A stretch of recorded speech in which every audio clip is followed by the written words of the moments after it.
The silence of the house was a scream. A ring, forgotten on the dresser, gleamed under the faint morning light.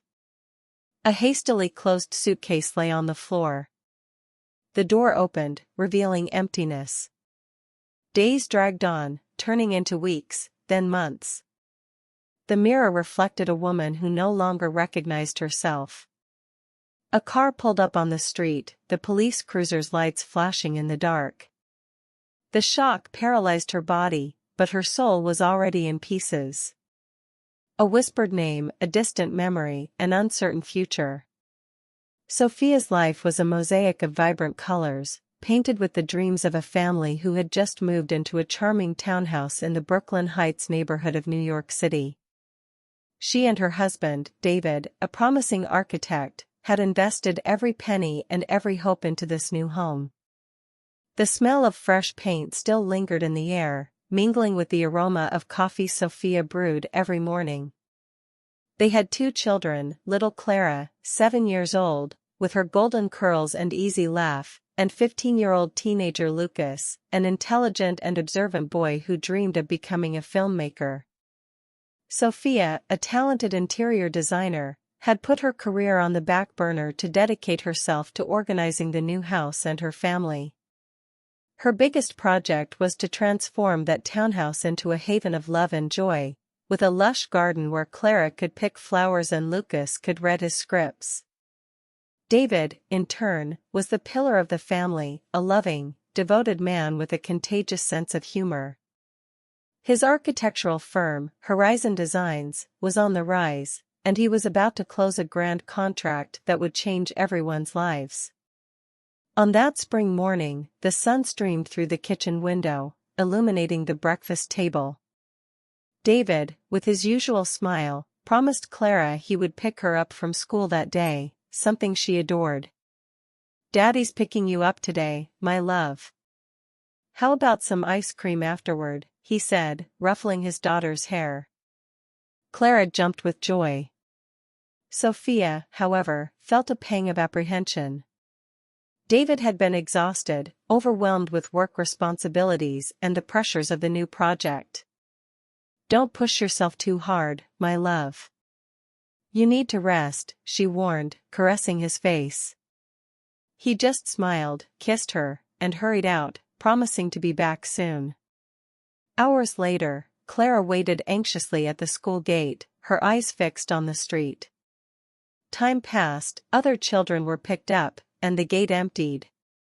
The teacher, noticing the girl's loneliness, tried to calm her. But her father didn't show up. When Sofia arrived to pick up her daughter, her heart sank as she saw Clara with teary eyes, her small hand clutching her backpack strap. "He promised, Mommy," Clara whispered, her voice choked. That day marked the beginning of a nightmare. David didn't come home. Sofia's calls went to voicemail. Despair began to set in. She tried to contact his company, friends, anyone who might have news. No one knew anything. Sofia's aunt, Lena, a practical and somewhat cynical woman, suggested that David might have run off with another woman or gotten into debt. "Men are like that, Sofia. Don't fool yourself," she said, in a tone that hurt more than it helped. Sofia, however, refused to believe it. Her David would never do such a thing. He was the man of her life, the father of her children. The idea of betrayal was too cruel a blow for her already fragile soul. With each passing day, hope diminished, replaced by a suffocating anguish. Sofia went to the police station, but the reception was cold and discouraging. The detective, a middle-aged man with tired eyes, listened to her story with skepticism. "Ma'am, it's common for husbands to disappear. It's usually for another woman or financial problems. Did he leave any clues, any note?" The questions were like knives, each one cutting into Sofia's dignity. She felt the humiliation burn on her face. How could they doubt David? How could they insinuate that he would abandon her? With a choked voice, but unwavering determination, Sofia insisted on the disappearance. The police reluctantly registered the case but made it clear that the chances were minimal. "We don't have the resources for major searches in cases like this, ma'am. You'll have to wait." The indifference of the authorities was a shock. Sofia left the police station with a heavy heart, but with a new flame ignited in her chest, that she herself would find David. She plastered posters with his photo all over the neighborhood, visited hospitals, morgues, shelters. Every closed door, every look of pity, every word of discouragement only strengthened her resolve. The family's life turned upside down. Bills began to pile up. The townhouse mortgage, which once seemed like a dream, was now a heavy burden. Sofia, without David's salary and with her own career on pause, needed to find a way to support the house and the children. Lucas, the eldest son, felt his father's absence deeply, becoming quieter and more introspective. Clara, in turn, asked about her father every day, and Sofia had to invent stories about a long trip, an important mission, to protect her daughter's innocence. The pain of loss, the uncertainty of the future, and the humiliation of being seen as the abandoned woman weighed on Sofia's shoulders, but she refused to give in. She would be her family's rock, no matter the cost. Months dragged on, turning into 2 long years of absence and uncertainty. The house in Brooklyn Heights, once a haven of dreams, now seemed like a monument to waiting. Sofia, the interior designer who dreamed of blooming gardens, transformed into a woman of grit, with calloused hands and tired eyes, but an untamed soul. To support her children and keep up with the townhouse mortgage, she became a rideshare driver. The streets of New York City, once settings for family outings, were now her office, her battlefield. She drove day and night, facing chaotic traffic, insecurity, and fatigue that seemed to have no end. Every ride was a victory, every tip, a relief. She refused to sell the house, for selling would be like giving up on David, giving up hope for his return. That townhouse was the last tangible link to the life they had built together. Lucas, the eldest son, had grown too much for his 15 years. His father's absence transformed him into a serious young man with premature maturity. He saw his mother's sacrifice and felt the weight of responsibility. Often, he suggested dropping out of school to get a job and help with expenses. "Mom, I can work. You don't have to do everything alone," he said, his voice choked. But Sofia, with a firm voice, refused. "You will study, Lucas. That's your part. Dad would have wanted that." She knew that education was the only inheritance David would leave his children, and she wouldn't give it up. Clara, the little girl with golden curls, felt her father's absence in a different way. At school, cruel questions from classmates hit her like arrows. "Where's your dad? Did he abandon you?" some children mocked, echoing the insinuations Sofia had heard at the police station. Clara came home with red eyes, her heart heavy, and Sofia hugged her, inventing new stories about her father's secret mission, while feeling her daughter's pain as if it were her own. Clara's humiliation was Sofia's humiliation, an open wound that refused to heal. During this period of trials, a longtime family friend, Jonas, a university history professor, offered constant support. Jonas was a kind man, with an understanding gaze and infinite patience. He helped Lucas with his studies, took Clara to the park, and often brought groceries to Sofia's house. "You don't have to do everything alone, Sofia. Let me help you," he insisted, with a sweetness that warmed her heart. Sofia, however, was reluctant to accept. She felt overwhelmed, isolated in her grief, and the idea of depending on someone, even such a dear friend, seemed like a betrayal of David's memory, an admission of weakness she couldn't allow herself. She thanked him but maintained a subtle distance, an invisible wall that protected her from opening up completely. With each passing day, the hope of finding David diminished, but Sofia's determination only grew. She clung to routine, to the strength of her children, to the memory of a love that refused to die. The nights were the hardest, when the silence of the house amplified the absence, and memories of David haunted her. She revisited happy moments, plans for the future, his smile, and wondered where he could be, if he was alive, if he thought of her and the children. The pain of uncertainty was a heavy burden, but Sofia carried it with silent dignity, a strength that came from unconditional love for her family. 2 years had passed since David's disappearance, and Sofia's life had transformed into a daily marathon of sacrifices. The nights behind the wheel of the rideshare car were long and exhausting, but every passenger, every destination, was a reminder that she was fighting for something greater. She watched the city fall asleep and wake up, and with each dawn, she renewed her silent promise to David, she would not give up. The townhouse mortgage was a sword over her head, but Sofia, with admirable stubbornness, managed, with great difficulty, to keep the payments up to date. The house, which was once a symbol of a promising future, was now a burden, but also a sanctuary, the last trace of the life she and David had built. Lucas, now 17, had become the man of the house. His voice, once choked with pain, now carried a tone of responsibility. He continued to insist on working, but Sofia, inflexible, kept him in his studies. However, financial pressure and paternal absence began to take their toll. Lucas, who had always been a brilliant student, saw his grades drop. He spent hours locked in his room, lost in his own thoughts, and Sofia felt she was losing connection with her son, who drifted further away each day, carrying an invisible burden of resentment and frustration. Clara, in turn, continued to suffer from bullying at school. The children, with the innocent cruelty of their age, did not forgive her father's absence. "Your dad doesn't love you, that's why he left," they said, and every word was a dagger in the girl's heart.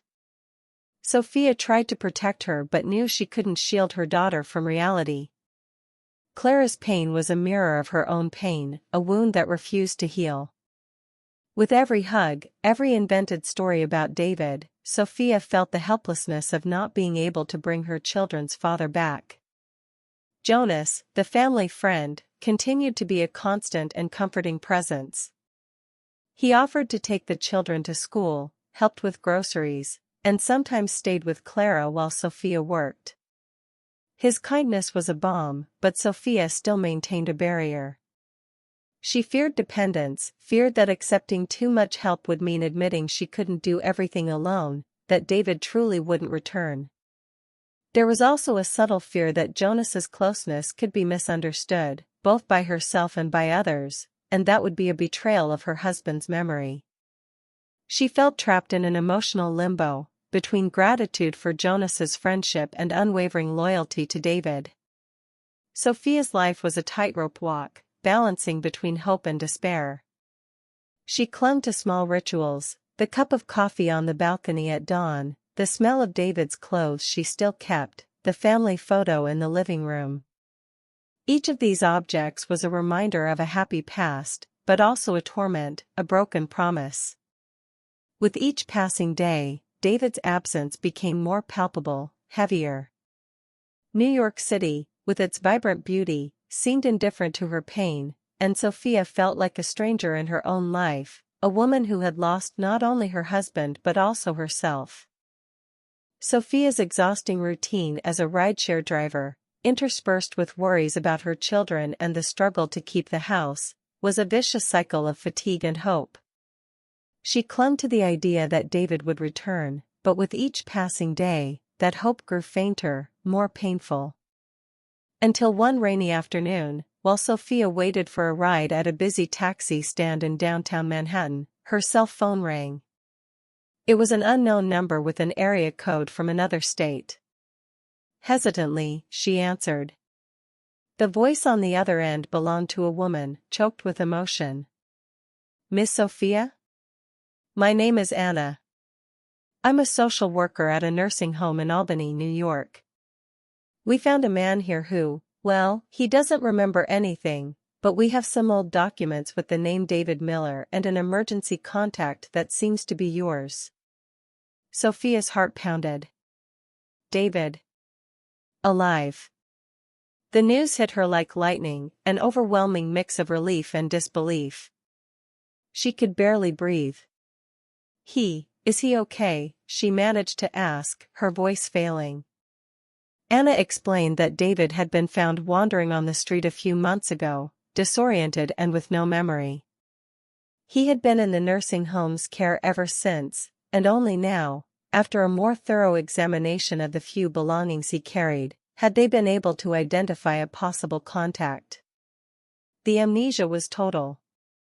He didn't remember his name, his family, his life. The news brought a whirlwind of emotions. Relief that he was alive, but deep concern about his condition. What would it be like to see a stranger who had her husband's face? How to explain to the children that their father had returned, but didn't remember them? The initial joy was quickly replaced by a new layer of pain and challenge. Sophia, however, didn't hesitate. She had to go to Albany. She had to see David with her own eyes. She broke the news to Lucas and Clara, trying to be as delicate as possible. Lucas, with his forced maturity, reacted with a mix of shock and skepticism. "Amnesia? Are you sure, Mom? It can't be a trick," he asked, suspicion evident in his voice. Clara, on the other hand, cried with joy, hugging her mother tightly. "Daddy's coming back. Daddy's coming back," she repeated, childlike innocence lightening the weight of the situation a little. Sophia began to plan the trip, but fate, once again, seemed to conspire against her. That same week, Clara fell ill with a high fever and a respiratory infection that required constant care. Sophia couldn't leave her. Despair took over. How could she go get David if her daughter needed her? It was then that Jonas, the faithful friend, appeared. He had closely followed Sophia's struggle and, upon hearing the news and Clara's dilemma, didn't hesitate. "Sophia, I'll go. I'll get David for you.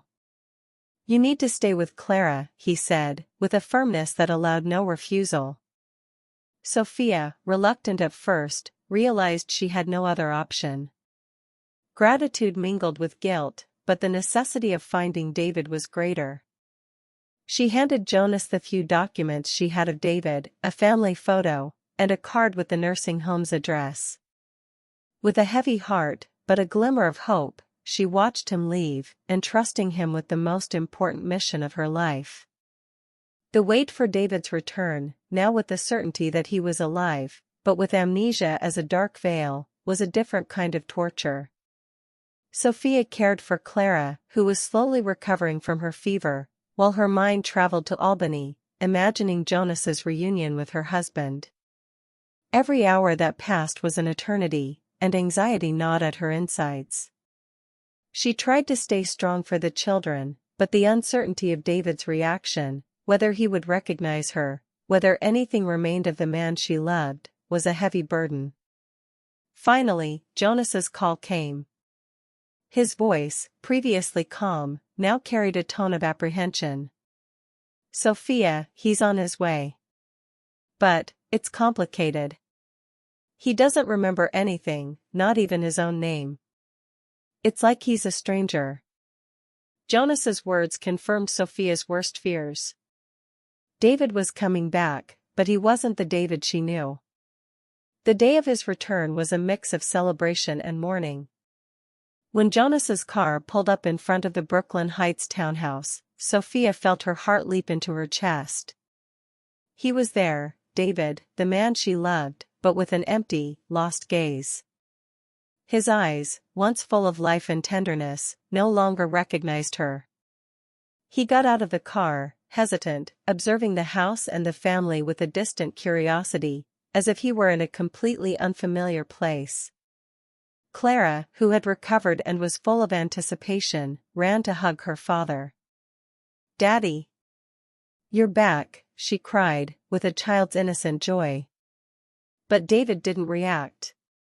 He just looked at her, emotionless, without recognition. Clara recoiled, confused, the smile fading from her lips. Lucas, more reserved, watched the scene with growing suspicion. This wasn't the father he knew. This was a stranger. Sofia, heartbroken, tried to approach. "David, my love, it's me, Sofia. Your wife." She touched his arm, but he flinched slightly, as if the touch came from a stranger. The pain of rejection, even unconscious, was excruciating. It was as if David had died again, but this time, he was there, present in body, but absent in soul. The days that followed were a constant challenge. Sofia tried, with patience and love, to reintroduce David to his own life. She took him for walks in places that were important to them, the square where they met, the coffee shop where they had their first date, the beach where they used to walk. She showed him old photos, family albums, videos of the children when they were little. "Do you remember this day, David?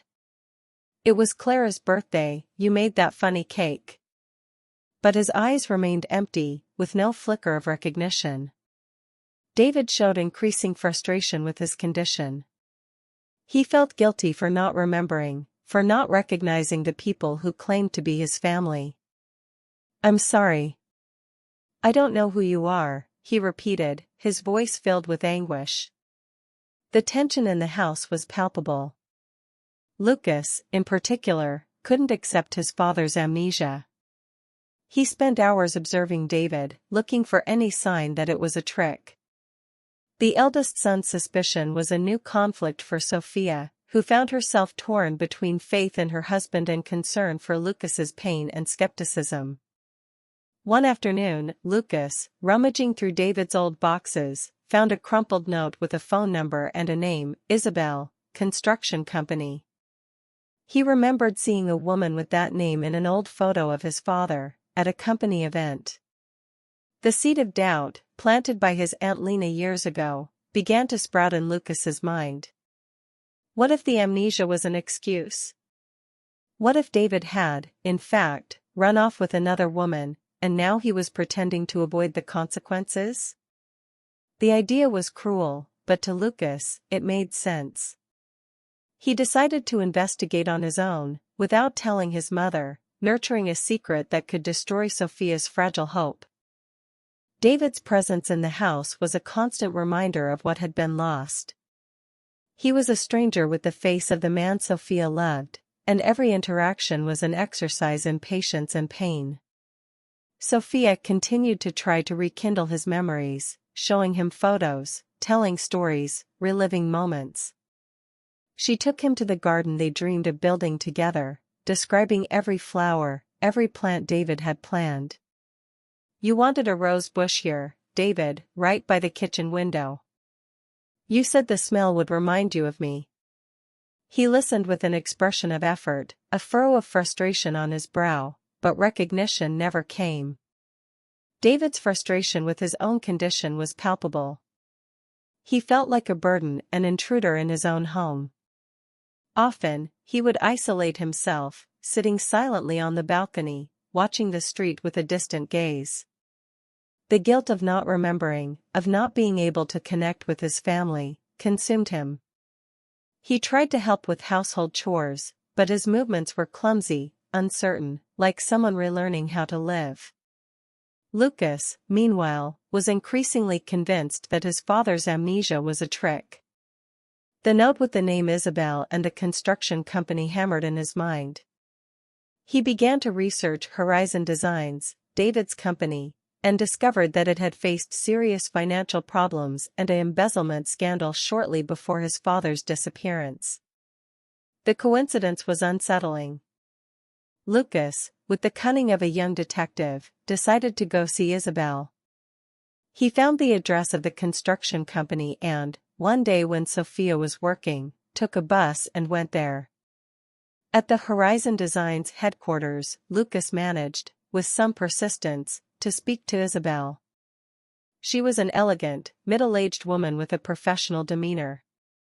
Lucas, with a trembling voice, asked questions about David. Isabel, surprised, explained that David was her colleague, a brilliant architect, and that they had worked together on a large project. She vehemently denied any romantic involvement, explaining that the note was just a professional contact. David was a man of integrity, Lucas. He would never do anything to harm his family. He was investigating something important at the company, something about embezzlement. He was very worried. Isabel's revelation struck Lucas like lightning. It wasn't a mistress, but a conspiracy. His father hadn't run away, he was involved in something dangerous. He returned home with his mind racing, the guilt of having doubted his father weighing on his conscience. He tried to tell Sofia, but his mother was so exhausted and focused on David that Lucas hesitated, fearing to burden her even more. He decided to keep the information for now, but the seed of truth had been planted. Meanwhile, David began to have flashes of memory, small fragments that emerged unexpectedly. One day, seeing Clara drawing a house sketch, he felt a pang in his head. That's a project, a roof project, he murmured, his eyes wide. On another occasion, passing a construction site, the smell of cement and the sound of power drills triggered a wave of sensations. He felt dizzy, confused, but there was something there, something that felt familiar. Sofia, perceiving these small signs, decided to take him to a special place, the magic spot where David had proposed to her, a hidden overlook in Central Park, with a breathtaking view of the New York City skyline. It was a place they had frequented since the beginning of their relationship, a sanctuary of memories. Arriving there, the gentle breeze, the smell of the trees, and the vastness of the city seemed to envelop David. He closed his eyes, took a deep breath, and a tear rolled down his face. "Sofia, the ring, you said yes here," he murmured, his voice choked, a flicker of recognition in his eyes. It was a fragment, a small piece of the past, but for Sofia, it was the whole world. Hope, which seemed almost dead, rekindled with overwhelming force.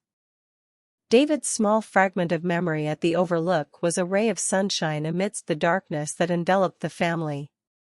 Sofia clung to this hope with all her might, redoubling her efforts to stimulate her husband. She took him to his old home office, showing him projects, plans, drawing tools. David, touching the instruments that were once an extension of his hands, felt a strange familiarity. He ran his fingers over the sketches, and a throbbing headache would overcome him, but with it came blurry images, distant voices.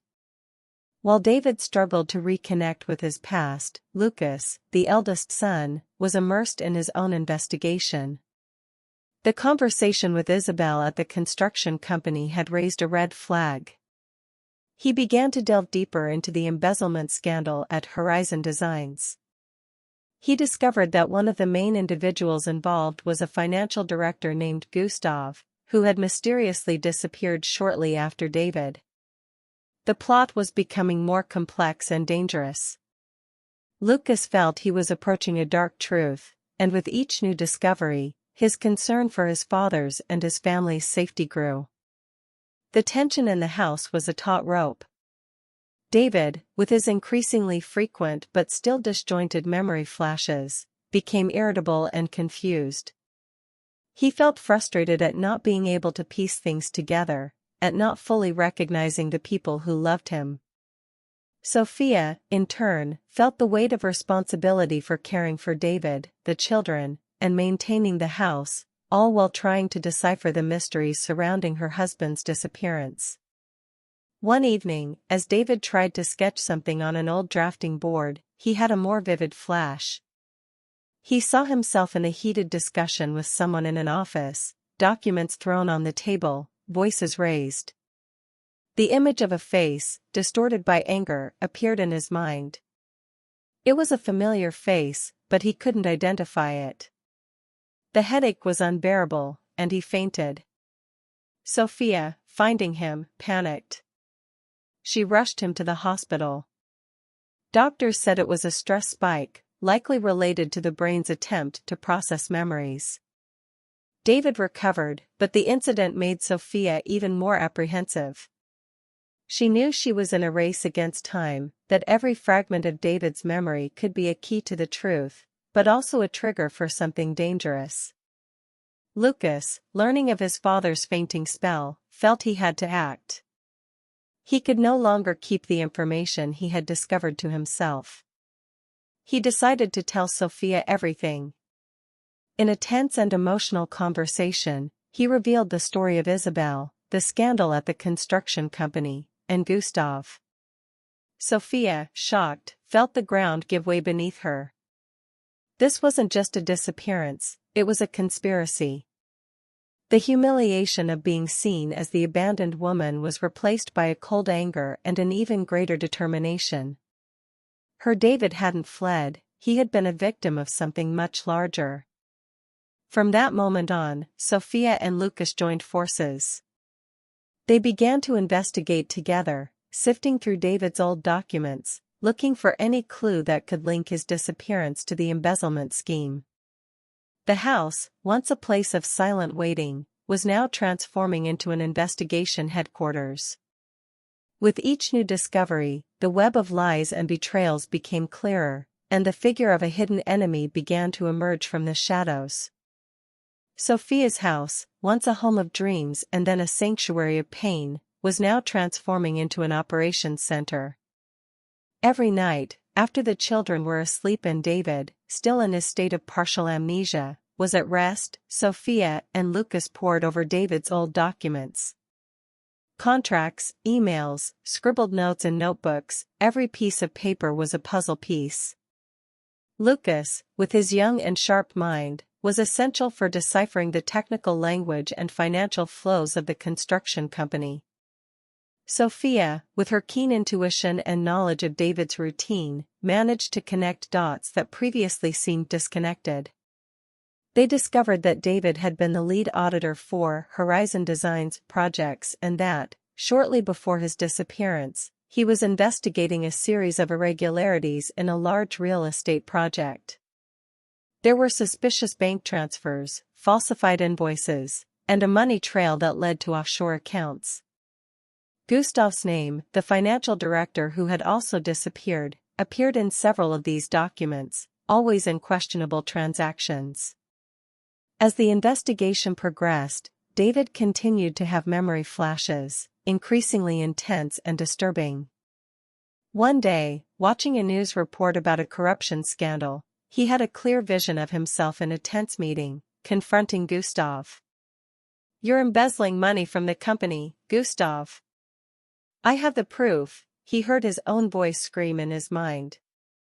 The image of Gustav, with a cynical smile, and the veiled threat in his eyes, haunted him. David began to associate Gustav's face with the sensation of imminent danger. The tension in the house was almost unbearable. Sofia and Lucas felt watched, as if with every step they took, they were approaching an abyss. They knew they were dealing with dangerous people, and the fear that something would happen to David again, or to themselves, was constant. Sofia, in particular, felt the weight of responsibility. She had promised herself to find the truth, but now, the truth seemed to come with too high a price. One evening, David, in a moment of partial lucidity, called Sofia into the bedroom. His eyes, though still clouded with confusion, held an urgency. "Sofia. I remember something, a name. Jonas. He was there. At that meeting. He was with Gustav." David's words hit Sofia like an electric shock. Jonas? The faithful friend, the confidant, the man who had helped her so much? The one who had gone to pick up David in Albany? The idea was absurd, unthinkable. Sofia tried to argue, but David was adamant. He was there, Sofia. I saw his face. He was laughing, with Gustav. David's voice was weak, but the conviction in his eyes was undeniable. Sofia felt a shiver run down her spine. The betrayal, if true, would be the cruelest of all. Jonas, the man she trusted, who had become a pillar of support in her shattered life, could be the hidden enemy. From that moment on, distrust set in. Sofia began to re-examine Jonas's every gesture, every word, every offer of help. His kindness, once a balm, now seemed like a mask. She remembered how he always seemed to know her whereabouts, how he had insisted on picking up David. A sharp pain of betrayal and humiliation washed over her. How could she have been so blind? Sofia and Lucas, now with a new and terrible target for their investigation, began to observe Jonas discreetly. They noticed small inconsistencies in his stories, phone calls he made in secret, a subtle nervousness that had previously gone unnoticed. The web of lies tightened, and the truth, however painful, was about to be revealed. Sofia's initial pain, previously focused on loss and the humiliation of abandonment, now transformed into a silent fury against the betrayal of someone she considered a friend. David's revelation about Jonas was an earthquake that shattered Sofia's last structures of trust. The pain of betrayal, coming from someone she had considered a friend and a pillar of support, was almost unbearable. The image of Jonas, with his gentle smile and comforting words, now distorted in her mind, revealing a hidden face of falsehood and manipulation. Sofia felt a wave of nausea, the humiliation of having been deceived for so long, of having trusted someone who, in reality, was conspiring against her family. Sofia and Lucas, now with their eyes open to Jonas's true nature, began to observe his every move with a new lens. The small inconsistencies that previously seemed irrelevant now took on an ominous meaning. Jonas always appeared in Sofia's most vulnerable moments, always offering help, always present. He knew details of David's life that few people knew, and his insistence on picking up David in Albany, what was once an altruistic gesture, now seemed like a way to control the situation, to ensure David returned under his supervision. Sofia and Lucas's investigation deepened, now focusing on Jonas. They re-examined David's notes, looking for any mention of Jonas's name in suspicious contexts. And they found it. In one of David's notebooks, there was a complex diagram of financial flows, with arrows pointing to offshore accounts, and next to one of them, Jonas's name, scribbled with a question mark. David had been investigating Jonas. With each new discovery, the betrayal became more palpable, more cruel. Sofia felt her heart clench, not only from the pain of betrayal but from the anger of having been made a fool of. She had defended Jonas to Lucas, had entrusted him with the mission of bringing David back. Sofia's pain, previously focused on loss and uncertainty, now transformed into a silent fury, a thirst for justice. Meanwhile, David continued to have memory flashes, now more frequent and connected. He remembered heated discussions with Gustav about embezzlement, veiled threats, important documents he had hidden. And in one of these flashes, he saw himself in an ambush, attacked by two men. He remembered one of them, a tall, strong man, and the other, watching him from a distance with a cold smile. It was Jonas. The full memory of the attack, of the moment he was thrown into a car and taken away, emerged with terrifying clarity. David remembered being drugged, waking up in an unknown place, disoriented and amnesiac. He remembered Jonas, the friend, orchestrating everything, ensuring he was found in a state of total amnesia, far from his family and any chance of revealing the truth. The revelation of Jonas's betrayal was a devastating blow, but also a catalyst. David, with his memory partially restored, felt a wave of anger and determination. He was no longer the lost and confused man. He was David, the integral architect, the husband and father who had been betrayed and robbed of his life. The amnesia, previously a veil, now tore open, revealing the naked, cruel truth. Sofia, seeing the clarity in David's eyes, felt a mix of relief and terror. The truth was liberating, but also dangerous. They knew Jonas would not hesitate to do anything to protect his secrets. The family was in danger, but now, they had the truth as their most powerful weapon. Sofia's initial humiliation, the pain of abandonment, everything transformed into an unwavering strength. She was no longer the victim, she was the warrior who would fight to protect her family and ensure justice. The truth about Jonas hung over the house like a storm cloud. David, his memory almost fully restored, felt fury bubbling in his veins. The friend's betrayal, the cruelty of being robbed of his life and family, was an unbearable weight. Sofia, by his side, felt the same anger, but also a chilling fear. They knew Jonas was dangerous and that the revelation of his crimes would make him even more unpredictable. Sofia and Lucas's investigation had borne fruit. They found a USB drive hidden in a secret compartment in David's old desk. On it were all the documents proving the embezzlement scheme at Horizon Designs, with Gustav as the main perpetrator and Jonas as the mastermind behind everything. There were emails, bank statements, and even recordings of conversations that irrefutably incriminated Jonas. David had been meticulous in his evidence collection, anticipating that something like this could happen. The family knew they had to act, but with caution.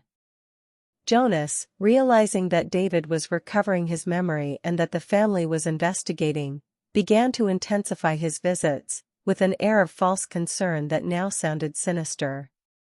He tried to get close to Clara, offering gifts, and to Lucas, with advice about the future, but his eyes revealed growing tension. The last straw came one afternoon. Jonas, on one of his visits, found David alone in the living room, looking at the USB drive. A heavy silence filled the room. Jonas's eyes widened when he saw the object in his hands. "What is that, David?" he asked, his voice tense, the mask of friendship crumbling. David, with a cold and determined gaze, replied, "Those are the proofs, Jonas. The proofs of everything you've done." Jonas's confession was a river of hatred and envy. "You always had everything, David. The company, the perfect family, the talent. I was always your shadow, your loyal friend, while you shone. I deserved more. I deserved what was yours." He confessed to orchestrating David's disappearance, hiring thugs to assault him and abandon him, ensuring he lost his memory. He also revealed having sabotaged Sofia's car months earlier, trying to eliminate her so that no one would fight for David. The revelation of the attack on Sofia was an overwhelming shock, a cruel blow that made David's blood boil. Jonas, in a fit of rage, tried to snatch the USB drive from David's hands. An intense struggle began. David, still weak from amnesia and inactivity, fought with the strength of desperation. He knew those proofs were the only chance for justice for his family. Jonas, stronger and driven by panic, pushed him against the wall, trying to strangle him. "Give me that, David. Or your family will pay the price."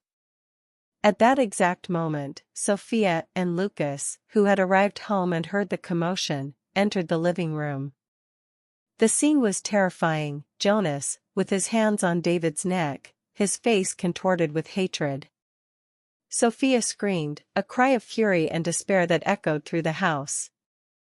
Lucas, without thinking twice, ran at Jonas, trying to pull him away from his father. The fight intensified, with the three struggling in a chaotic confrontation. Sofia, with adrenaline coursing through her veins, saw a heavy plant pot on a table. Without hesitation, she grabbed it and, with all the strength that pain and anger gave her, hit Jonas on the head. He staggered, letting go of David, and fell to the floor, stunned. David, gasping, but with his eyes fixed on Jonas, picked up the USB drive that had fallen to the floor. The police, alerted by a neighbor who heard the shouting, arrived in a matter of minutes. Jonas was handcuffed, his face marked by defeat and rage. As he was led away, he cast a hateful glance at Sofia and David, a silent promise of revenge. But the family was united, and Sofia's initial humiliation, the pain of abandonment, the uncertainty, everything had transformed into a bitter, but powerful victory. Justice, finally, was on its way. The arrival of the police and Jonas's arrest brought immediate relief, but adrenaline still coursed through Sofia's, David's, and Lucas's veins. Jonas was taken away, and the house, once the scene of a brutal confrontation, was now filled with a heavy, but different silence, a silence of justice. David, still gasping, hugged Sofia and Lucas tightly, tears streaming down his face. "I remember everything, my love.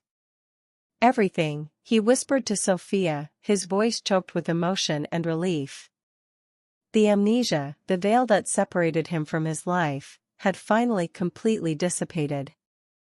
In the days that followed, David testified against Jonas and Gustav, the financial director, who was also quickly located and arrested. The evidence contained on the USB drive was irrefutable, and the web of corruption at Horizon Designs was uncovered. Jonas and Gustav were sentenced to long prison terms, and the embezzled assets were recovered, ensuring that the company could rebuild and that David's reputation and professional future were restored. Sofia, in turn, needed time to process everything. The revelation of the attack on her life, orchestrated by Jonas, left her in shock. She sought psychological support to deal with the trauma, but David's presence, now completely recovered and by her side, was her greatest balm. He showered her with affection and attention, trying to compensate for the years of absence and the pain she had endured alone. The family, now united by truth and unconditional love, began to rebuild their lives.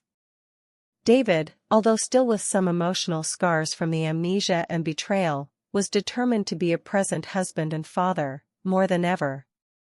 He spent hours with Clara, telling stories, playing in the garden, and with Lucas, talking about his dreams of being a filmmaker, offering support and guidance.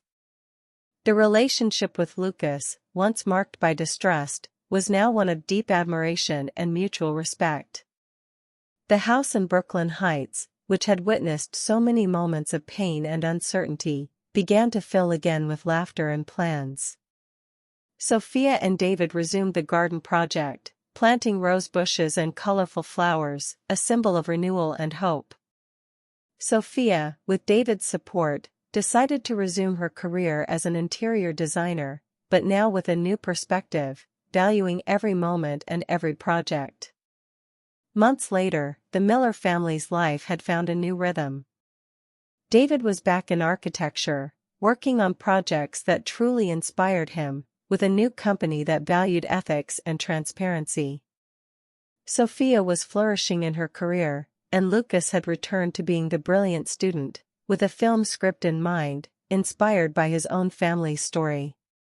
Clara, with her radiant smile, no longer asked about her father, she had him there, by her side, every day. David's redemption was not just the recovery of his memory, but the reaffirmation of his character and his love. He had been a victim of cruel betrayal, but his integrity and the strength of his family brought him back. Justice had been served, and Jonas's belated remorse, though it didn't bring back the lost years, allowed the family to move forward, free from the weight of uncertainty and pain. Months had passed since the whirlwind of events that transformed the Miller family's life. The house in Brooklyn Heights, once a setting of pain and uncertainty, now radiated a renewed warmth, a silent testament to the resilience and love that inhabited it. The garden, which Sofia and David had dreamed of building together, was finally blooming and vibrant, with rose bushes and jasmine exuding a sweet fragrance that mingled with the aroma of morning coffee. It was a tangible symbol of a future that had been rescued and rebuilt. The camera gently pans across the happy faces of the family and a few close friends, gathered for a casual barbecue in the backyard. The afternoon sun bathed the scene, creating a golden glow that seemed to bless the moment. David, with a serene smile and a gaze that now overflowed with life and recognition, helped serve the food. His eyes met Sophia's in a look of deep complicity and love, a connection that had been tested to the limit and emerged even stronger. He picked up a utensil, hesitated for an instant, a subtle remnant of the amnesia that still made him ponder small gestures, but soon he smiled, a smile that said, "I remember what matters." The children played joyfully. Clara, with her golden curls bouncing, ran across the lawn with her favorite doll, her easy and contagious laughter filling the air. Lucas, the teenager who had matured so quickly, chatted animatedly with John, the rideshare driver friend who had helped Sofia in difficult times, not the treacherous Jonas, but the true John, a kind-hearted man who had become a new pillar of support. Lucas talked about his film projects, his eyes shining with the passion of a future filmmaker. Sofia watched the scene, a gleam of peace and gratitude in her eyes. The woman who had been humiliated, abandoned, and betrayed, was now there, complete, strong, with her family reunited. She approached David, who hugged her gently, a gesture worth more than 1,000 words. The touch, the smell, the presence of each other were living proof that their love had overcome all adversities.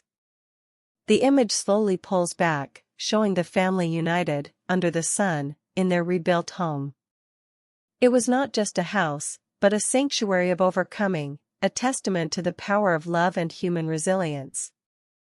The past, with its pains and uncertainties, had been transformed into a solid foundation for a future of peace and unity, with an even deeper and unwavering love.